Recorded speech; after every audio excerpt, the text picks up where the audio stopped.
Bore भाऊंचा कार्यकर्ता आहे आणि या अकोला तालुक्याची गेली 5 ते 7-8 दिवस झाले प्रचार दौरा चालू आहे आणि या तालुक्याला शांत स्वभावाचा आणि सर्वांना समजून घेणारे असा तालुक्याचा नेतृत्व चांगल्या पद्धतीने सर्व जाती धर्मांना मानणारा समजून घेणारा असे उमेदवार निश्चितच ही जनता किंवा आम्ही ठरवू आणि येत्या 20 तारखेला त्यांना या विधानसभेत पाठवू।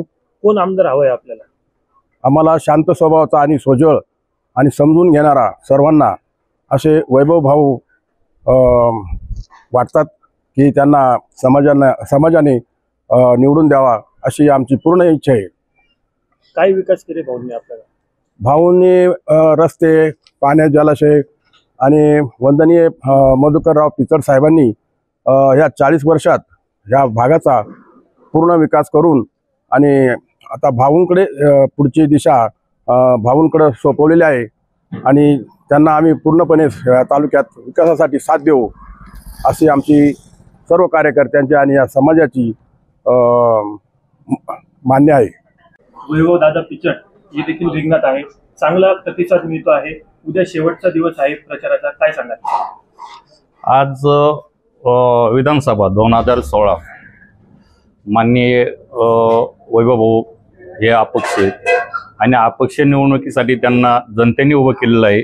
ते स्वतः फॉर्म त्यांनी भरला नाही आहे, जनतेने फॉर्म भरले तळागाळातल्या जाऊन आणि त्यांच्यासाठी निवडणुकीमधून माघार घेऊ नये म्हणूनही त्यांच्यावर आपल्या कार्यकर्त्यांनी आणि जनतेने दबाव आणला। ते निवडणुकीतून माघार न घेता जनतेमध्ये आज उभे आहेत आणि त्यांना जनता 100% विकासाच्या कामावर निवडून देणार आहे। माननीय पिचड साहेब यांनी जेवढं तालुक्यासाठी आणि आदिवासी समाजासाठी जे कार्य केलं, मग ते या संदर्भात असेल, आपली 9% बजेट असेल, आश्रमशाळा असतील, उन्नती सेवा मंडळ स्थापना असेल, म्हणजे शिक्षणाच्या प्रवाहामध्ये आदिवासी समाजातील मुलं आणण्यासाठी वसतिगृहांची पण निर्मिती केली आणि त्याच्यामुळं आज आमच्या भागामधील आदिवासी समाजाची मुलं कोणी इंजिनियर झाले, डॉक्टर झाले। आज प्रत्येक गावामध्ये जिथं रस्ते नव्हते, जिथं पाणी नव्हतं, वाडी तिथं रस्ता, या पद्धतीने आज पूर्ण विकासाची दिशा दिली। 40 वर्षात विरोधक म्हणतात काय केलं, पण 40 वर्षामध्ये जिथं पिण्याच्या पाण्याची जी टंचाई होती, आज एकही ठिकाणी टँकर चालू नाही आहे। ही त्यांची ती कामाची पद्धत होती आणि त्याच पद्धतीवर आज वैभव भाऊंना विधानसभेत जाऊन आणि पुढील साहेबांचं स्वप्न साकार करण्यासाठी प्रचंड बहुमताने जनतेने निवडून द्यावं अशी मी जनतेला विनंती करतो। धन्यवाद। जय आदिवासी। या ठिकाणी महायुती असेल, महाविकास आघाडी असेल, हे देखील उमेदवार या ठिकाणी रिंगणात आहे। आपल्याला कसा प्रतिसाद मिळतो? आपला तालुक्याचा जो दौरा झाला आणि वंदनीय पिचड साहेब हॉस्पिटलमध्ये सध्या ॲडमिट आहेत, त्यांच्यावर उपचार चालू आहेत। वैभव भाऊंना पाहिजे तेवढा जनतेसाठी वेळ देता येत नाही, पण आज जनता प्रत्यक्ष स्वतःचा खर्च करून वैभव भाऊ आणि साहेबांचं राहिलेलं स्वप्न साकार करण्यासाठी भाऊंना विजयश्री खेचून आणण्यासाठी प्रत्येक जण तळागाळामध्ये आज जो प्रयत्न चालू आहे, वाडी वस्तीनुसार आज गावानुसार भाऊंना मिळणारा प्रचंड प्रतिसाद हा फक्त जनतेतून आहे आणि कार्यकर्ते आणि जनता ही पूर्ण साहेबांच्या पाठीमागं उभे आहे। त्याच्यामुळं साहेब आणि भाऊ हे 100% विधानसभेत जाणार ही सर्व जनतेची इच्छा आहे आणि पुढील कार्य साहेबांचं पुढे नेण्यासाठी भाऊ कटिबद्ध आहेत। अकोला तालुक्यातील मतदारांना आपण काय संदेश द्या? मतदारांना एकच संदेश आहे, जो चांगला उमेदवार आहे, 40 वर्षांमध्ये जे साहेबांनी चांगलं काम केलं आणि जो संस्कृत घराणं आहे, ते त्यांची फॅमिली यश असेल, त्यांची फॅमिली असेल, ती प्रचारामध्ये आज बाहेर आहे। जे समाजामध्ये वडीलधाऱ्या माणसांचा आदर करून संस्कृतीनुसार ते आपले पूर्ण म्हणजे कोणत्याही प्रकारचे हेळीस किंवा इतर उमेदवारांविरोधात कोणते भाषण न करता कामाच्या पावतीनुसार ते मतदारांना मतं मागतात. त्यामुळं आज सर्व समाज संस्कृत उमेदवार म्हणून त्यांच्याकडे बघत आहे. भाऊ काय सांगाल, गावोगावी आपण प्रचार चालू आहे भाऊंचा, कसा प्रतिसाद मिळतो आपल्याला? आम्हाला गावोगावी अतिशय चांगला प्रतिसाद आहे आणि सर्व ज्येष्ठ तरुण वर्गाची जी इच्छा आहे ती की वैभव भाऊच या तालुक्याचे पुन्हा एकदा आमदार व्हावं आणि विधान भवनाचं नेतृत्व वैभव भाऊनी करावं अशी सर्व समाजाची इच्छा आहे.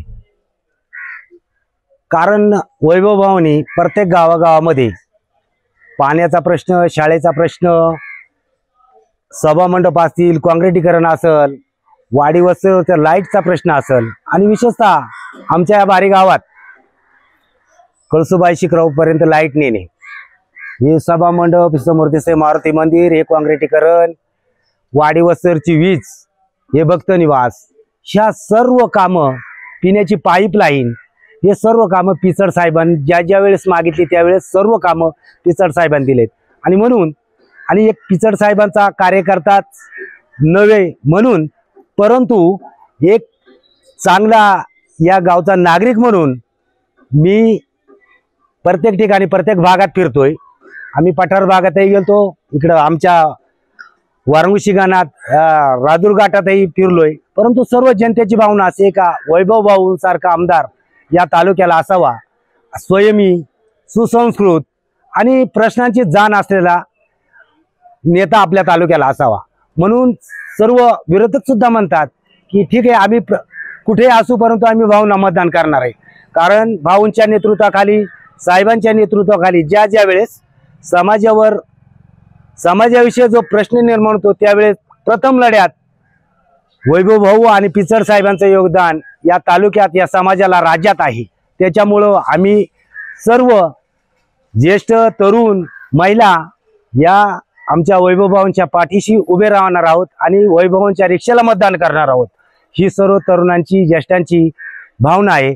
आणि आम्ही या तालुक्यात नेतृत्व वैभवभावांच्या नेतृत्वात, पिचड साहेबांच्या नेतृत्वात ज्यावेळेस डॉक्टर साहेब असतील, हे आमचे बाजीराव सगोर साहेब असतील, बोरू खाडे असतील, सुरेश गाबाले असतील, मी स्वतः तुकाराम खाडे, आम्ही ज्यावेळेस धनगर आरक्षणाविरोधात रस्ता रोको आंदोलन 2-3 वेळेस केला. प्रथमतः आवाज आम्ही भाऊ वैभव भाऊंच्या नेतृत्वात आवाज उठवला. समाजाच्या, शेतकऱ्यांच्या प्रश्नाच्या हिताचे पीक विमा मिळावा यासाठी आम्ही रस्ता रोको केला आणि बरेचशा आमच्या तालुक्यातील शेतकऱ्यांना पीक विम्याचा सरकारच्या माध्यमातून वैभवाच्या नेतृत्वात आमच्या शेतकऱ्यांना भात पीक विमा मिळवून दिला.